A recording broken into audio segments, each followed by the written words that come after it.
মুসলিমদের জন্য নবীদের গল্প অনেক দরকার। আজকে আমরা নবী আদম আলাইহি ওয়াসাল্লামের গল্প শুনব। তোমরা শুনবে তো? বিসমিল্লাহ। অনেক বছর আগে আল্লাহ পৃথিবী, চাঁদ, সূর্য বানান। এরপর তিনি মানুষ বানাতে চান। তাই তিনি ফেরেশতাদের পৃথিবীতে পাঠান কাদামাটি নেওয়ার জন্য। ফেরেশতারা পৃথিবীতে এসে অনেক জায়গা থেকে কাদামাটি নিয়ে যায়। এরপর আল্লাহ কাদামাটি দিয়ে মানুষের মতো আকার বানান এবং একে আদম বলে ডাকেন। এভাবে এই আদমকে 40 বছর রেখে দেন। ফেরেশতারা ও ইবলিস ভাবছিল যে এটা কি, তারা ভয় পাচ্ছিল, কিন্তু ইবলিস সব থেকে বেশি ভয় পাচ্ছিল। এরপর একদিন আল্লাহ আদম আলাইহিস ওয়াসাল্লামের শরীরে আত্মা দেন। আত্মার মাথা ছুঁয়ে দিলে তিনি হাঁচি দিলেন। আত্মা যখন চোখ ছুঁয়ে দিল, তিনি জান্নাতের ফল দেখতে পেলেন। আত্মা যখন পেট ছুঁয়ে দিল, তার খিদে পেয়ে গেল আর তিনি ফল খেতে চাইলেন। আত্মা তার পা ছুঁয়ে দেওয়ার আগেই তিনি লাফিয়ে উঠলেন আর পড়ে গেলেন। আল্লাহ তখন বললেন যে মানুষ অনেক অধৈর্য।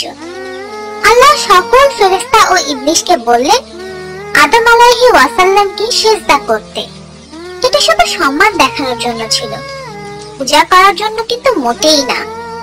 সব ফেরেশতা সিজদা করলো, কিন্তু ইবলিস করলো না। সে ভাবলো যে সে আদম আলাইহিস ওয়াসাল্লাম থেকে ভালো, কারণ ইবলিসকে আগুন দিয়ে বানানো হয়েছিল আর আদম আলাইহিস ওয়াসাল্লামকে মাটি দিয়ে বানানো হয়েছিল। সে এই নিয়ে আল্লাহর সাথে তর্কও করলো। এরপর ইবলিস খারাপ শয়তান হয়ে গেল। আল্লাহ ইবলিসকে কিয়ামতের দিন পর্যন্ত অভিশাপ দিলেন। শয়তান বুঝতে পারল যে আল্লাহ একদিন তাকে জাহান্নামে দিবেন। তাই সে আল্লাহর কাছে শক্তি চায়, যাতে সে মানুষকে ধোঁকা দিয়ে তার সাথে জাহান্নামে নিয়ে যেতে পারে। আল্লাহ তার চাওয়া পূরণ করলেন এবং তাকে শক্তি দিলেন। একই সাথে আল্লাহ সবাইকে সাবধান করলেন, যদি কেউ শয়তানের দেখানো পথে চলে, তাহলে সে শয়তানের সাথে জাহান্নামে যাবে। আর তাই আল্লাহ আমাদের সঠিক পথে চলার জন্য কোরআন দিয়েছেন। শয়তান কেন মানুষকে ধোঁকা দিতে চায়? তোমরা কি কেউ জানো? কেউ বলতে পারবে? মানুষের জন্য ইবলিস শয়তান হয়েছে, তাই সে রাগ করে মানুষের ক্ষতি করতে চায় এবং নিজের সাথে জাহান্নামে নিয়ে যেতে চায়। মাশাআল্লাহ, ঠিক বলেছো। শয়তান আমাদের অনেক বড় শত্রু এবং খারাপ কাজ করে, ফেরেশতারা ভালো কাজ করে, আর মানুষ মানে আদম আলাইহিস ওয়াসাল্লাম হলেন বুদ্ধির প্রতীক। আদম আলাইহিস ওয়াসাল্লাম অনেক বুদ্ধিমান ছিলেন, কারণ আল্লাহ তাকে সবকিছুর নাম শিখিয়েছিলেন। মানব জাতির মা বিবি হাওয়াকে কিভাবে বানানো হয়েছিল? জান্নাতে আদম আলাইহিস ওয়াসাল্লাম খুব একাকী অনুভব করতেন।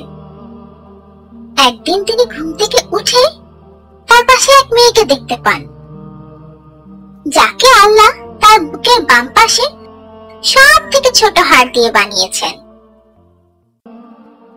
আদম আলাইহিস ওয়াসাল্লাম জিজ্ঞেস করলেন, কে তুমি? একটি মেয়ে। তোমাকে কেন বানানো হয়েছে? যাতে আমার সাথে তুমি খুশি থাকো। ফেরেশতাগণ আদম আলাইহিস ওয়াসাল্লামের বুদ্ধি কত সেটা জানতে চাইছিল, তাই তারা আদম আলাইহিস ওয়াসাল্লামকে জিজ্ঞেস করলো, হে আদম, এই মেয়ের নাম কি? হাওয়া। তার নাম হাওয়া কেন? কারণ তাকে জীবিত কিছু থেকে বানানো হয়েছে। আদম ও হাওয়া জান্নাতে সুখে বাস করছিল। আল্লাহ তাদের একটি গাছ বাদে সবকিছু ব্যবহার করার অনুমতি দিয়েছিল এবং তাদের বলেছিল যে শয়তান তাদের অনেক বড় শত্রু, সে চায় তাদের জান্নাত থেকে বের করে নিতে। তারা বুঝতে পেরেছিল যে সেই গাছের ফল তারা খেতে পারবে না। এভাবে অনেক বছর কেটে গেল আর মানুষের অভ্যাস হলো ভুলে যাওয়া। আদম আলাইহিস সালামও মানুষ ছিলেন, তাই তিনিও আল্লাহর আদেশ ভুলে গেলেন। শয়তান আদম আলাইহিস সালামের এই দুর্বলতাকে নিজের কাজে লাগালো। সে নিয়মিত আদম ও হাওয়াকে সেই নিষিদ্ধ ফল খেতে উৎসাহিত করতে লাগলো। একদিন তারা আল্লাহর আদেশ পুরোপুরি ভুলে গেল ও নিষিদ্ধ গাছ থেকে একটি ফল খেয়ে নিল। তারা ফল খেয়ে শেষ করার আগেই তাদের বুকে অনেক কষ্ট অনুভব করলো, যেন ব্যথা, লজ্জা ও দুঃখে তা ভরে গেছে। চারিদিকের পরিবেশ পাল্টে গেল ও আনন্দ গান বন্ধ হয়ে গেল। তারা দেখলো তাদের গায়ে কোনো কাপড় নেই, তাই তারা তাড়াতাড়ি করে পাতা দিয়ে নিজেদের ঢেকে নিল। তারা আল্লাহর আদেশ অমান্য করেছিল, তাই তাদের জান্নাত থেকে বের করে দেওয়া হলো। তারা পৃথিবীতে কখন এসেছিল? শুক্রবার দিন তারা পৃথিবীতে এসেছিল এবং তাদের শুক্রবারই বানানো হয়েছিল, তাই সপ্তাহের সব থেকে ভালো দিন হলো শুক্রবার। তারা পৃথিবীর কোথায় প্রথম পা রেখেছিল? According to ইবনে উমর রাদিয়াল্লাহু আনহু বলেছেন, আদম আলাইহিস সালাম আস-সাফা ও হাওয়া আলাইহিস সালাম আর মারওয়া পাহাড়ে এসেছিলেন। আদম আলাইহিস সালাম জানতেন যে তাকে পৃথিবীতে কষ্ট করতে হবে, তার পরিবারকে কাপড় ও অন্যান্য জিনিস দিয়ে ভয়ঙ্কর জন্তু থেকে বাঁচাতে হবে এবং সবথেকে জরুরি শয়তান থেকে নিজেদের রক্ষা করতে হবে। পৃথিবীতে তারা তাদের নতুন জীবন শুরু করলেন। তাদের যমজ সন্তান হলো কাবিল ও তার বোন। এরপর আবার তাদের যমজ সন্তান হলো হাবিল ও তার বোন। তারা মহান আল্লাহর দেওয়া উপহার ও পৃথিবীর ফল খেয়ে সুখী জীবন কাটাচ্ছিল। তাদের সন্তানরা সুস্থ ও সবলভাবে বড় হয়। কাবিল ছিল কৃষক, সে তার জমিতে ফসল উৎপাদন করত। আর আবিল ছিল মেষপালক, সে পশু পালন করত। তাদের যখন বিয়ের বয়স হলো, আল্লাহ আদম আলাইহিস সালামকে বললেন তাদের নিজের অন্য ভাইয়ের যমজ বোনকে বিয়ে করতে হবে, মানে আবিলকে কাবিলের যমজ বোন আর কাবিলকে আবিলের যমজ বোনকে বিয়ে করতে হবে। কিন্তু কাবিল আল্লাহর আদেশ মেনে নিল না, কারণ সে নিজের যমজ বোনকে বিয়ে করতে চেয়েছিল। আদম আলাইহিস সালাম তো বিপদে পড়ে গেলেন। তিনি তার পরিবারের শান্তি ও একতা চাইতেন, তাই তিনি আল্লাহর কাছে সাহায্য চাইলেন। আল্লাহ আদেশ দিলেন তার দুই ছেলে আল্লাহকে কোনো প্রিয় জিনিস উপহার দিবে এবং যার উপহার সুন্দর ও ভালো হবে সে নিজের ইচ্ছা মতো বিয়ে করতে পারবে। তারা দুজনে উপহার দেবার জন্য রাজি ছিল। আবিল তার পশুর মাঝে সব থেকে ভালো পশু দিতে চাইল, কিন্তু কাবিল তার ফসলের সব থেকে খারাপ ফসল দিতে চাইল। এখন পর্যন্ত কাবিল দুটো ভুল করেছে। কেউ কি বলতে পারবে কি কি?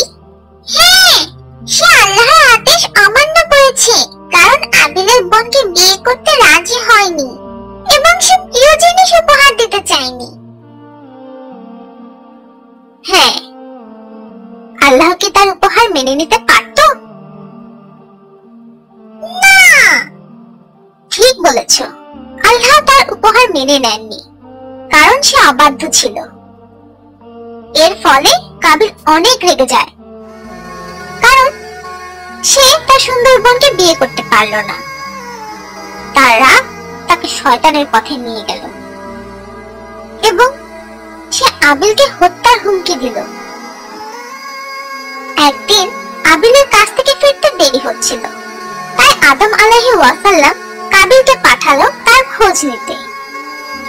কাবিল তার ভাইকে একা পাওয়ার সুযোগ পেয়ে গেল এবং সে এতটাই রেগেছিল যে সে তার ভাইকে পাথর দিয়ে আঘাত করে মেরে ফেলল। এটা পৃথিবীতে মানুষের প্রথম মৃত্যু এবং প্রথম খারাপ কাজ ছিল। শয়তান আবার মানুষকে ধোঁকা দিল ও এভাবেই পৃথিবীতে খারাপ কাজ শুরু হয়। আবিলকে অনেক সময় না পাওয়ার কারণে আদম আলাইহিস সালাম তাকে খুঁজতে শুরু করে, কিন্তু তিনি তাকে না পেয়ে কাবিলকে জিজ্ঞেস করলেন। আর কাবিল রেগে বলল, আমি আমার ভাইয়ের পাহারাদার নই, এরপর আদম আলাইহিস সালাম বুঝতে পারলেন যে আবিল মারা গেছে এবং তিনি অনেক কষ্ট পেলেন। আবিল তার ভাইয়ের শরীরকে কি করেছিল? এটি ছিল পৃথিবীতে মানুষের প্রথম মৃত্যু। তাই সে জানতো না যে আবিলের শরীর কি করে দাফন করতে হবে। তাই সে এটি কাঁধে নিয়ে ঘুরে বেড়াতে লাগলো এবং লুকানোর জায়গা খুঁজতে লাগলো। আল্লাহ তখন দয়া করে তার সামনে দুইটি কাক পাঠালেন ও তারা লড়াই করতে লাগলো। এর মধ্যে একটি কাক মারা গেল। বেঁচে থাকা কাকটি তার ঠোঁট ও নখ দিয়ে মাটিতে গর্ত করলো এবং মৃত কাককে গর্তে ফেলে মাটি দিয়ে ঢেকে দিল। কাবিল এটি দেখে লজ্জিত হলো। সে তার ভাইকে একইভাবে দাফন করলো এবং এটি পৃথিবীতে প্রথম দাফন ছিল।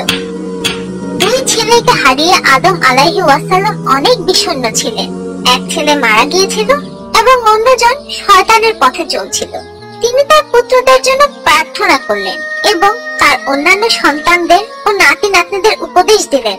তাদেরকে আল্লাহ সম্পর্কে বললেন এবং তার প্রতি ঈমান আনতে বললেন। তিনি শয়তান সম্পর্কে তাদের বলেন এবং তার নিজের অতীতের গল্প শুনিয়ে তাদের সতর্ক করেন। তিনি তাদের বলেন যে কিভাবে শয়তান কাবিলকে তার ভাই আবিলকে মারার জন্য উৎসাহিত করেছিল। এভাবে অনেক সময় চলে যায়। আদম আলাইহিস সালাম বৃদ্ধ হয়ে যান এবং তার পৃথিবীতে অনেক সন্তান হয়। আদম আলাইহিস সালাম মৃত্যুর নিকটে আসলে তিনি তার পুত্র সেথকে মানুষের জন্য পরবর্তী পথ প্রদর্শক হিসেবে নিযুক্ত করলেন। আদম আলাইহিস সালাম মৃত্যুর কাছাকাছি হলে তিনি জান্নাতের ফল খেতে চাইলেন। তাই তার সন্তানরা ফল খুঁজতে বেরিয়ে পড়ল। যখন তারা ফল খুঁজছিল তখন তারা ফেরেশতাদের দেখতে পায়। ফেরেশতারা তাদেরকে আদম আলাইহিস সালামের কাছে ফিরে যেতে বলে, কারণ তার সময় শেষ হয়ে এসেছিল। তাই তারা ফেরেশতাদের সাথে তাড়াতাড়ি ফিরে আসে। হাওয়া আলাইহিস সালাম মৃত্যুর ফেরেশতাকে দেখে চিনতে পারলেন এবং আদম আলাইহিস সালামের কাছে দৌড়ে গেলেন। আদম আলাইহিস সালাম জানতেন যে তার স্ত্রী ভয় পেয়েছে, কিন্তু তিনি তাকে বললেন যে এটি তার যাওয়ার সময়, কারণ এটি আল্লাহর ইচ্ছা। তার মৃত্যুর আগে তিনি তার সন্তানদের বলেন যে আল্লাহ পৃথিবীতে মানুষকে একা ছেড়ে দেবেন না, বরং তিনি নবীদের তাদের সহায়তার জন্য পাঠাবেন। নবীদের বিভিন্ন নাম, বৈশিষ্ট্য ও অদ্ভুত ক্ষমতা থাকবে, কিন্তু তাদের সবাই এক বিষয়ে মিল থাকবে, আল্লাহর ইবাদত করা। আদম আলাইহিস সালাম চোখ বন্ধ করে নেন এবং ফেরেশতারা তাকে ঘিরে ফেলে। যখন তিনি কাদের মধ্যে মৃত্যুর ফেরেশতাকে চিনতে পারলেন তখন তিনি মনে মনে খুশি হলেন। ফেরেশতারা তার আত্মাকে শরীর থেকে আলাদা করে নিয়ে গেল। এরপর তারা তার জন্য দোয়া করলেন এবং তার জন্য কবর খুঁড়ে তাকে কবরে শুইয়ে দিলেন। এটাই সেই সময়ের নিয়ম ছিল। আজকে আমাদের গল্প এখানেই শেষ।